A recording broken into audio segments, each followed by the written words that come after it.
अवाम ने घरों में सोलर लगवाए तो हुकूमत को नागुज़ीर गुजर रहा है।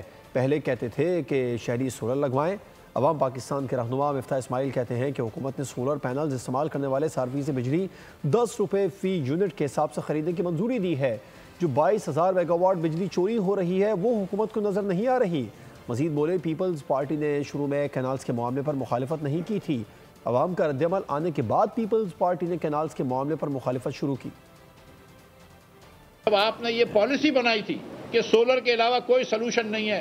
मैं आपको एक बात ये बताना चाह रहा हूं कि जिस तरह मोबाइल फ़ोन आने से PTCL ख़त्म हो गया है और लैंडलाइन ख़त्म हो गई है टेलीफोनी पाकिस्तान में, इसी तरह सोलर से अब बैटरियां आ रही हैं और नई बैटरियां आ रही हैं। अब हर घर पे सोलर लगेगा और ये हमको इसकी बेकारी ख़त्म हो जाएगी। लेस्को की, ISCO की महंगी बिजली नहीं ले सकेंगे। हुकूमत ये प्लांट जो है अब रखेगी अपने पास। ये दियामिर भाषा में बिजली लगाने की कोशिश कर रही थी जिसमें सबसे ज़्यादा महंगी बिजली बनती, तो हुकूमत भी तो जवाब देना कि इतनी महंगी बिजली क्यों लगाई है।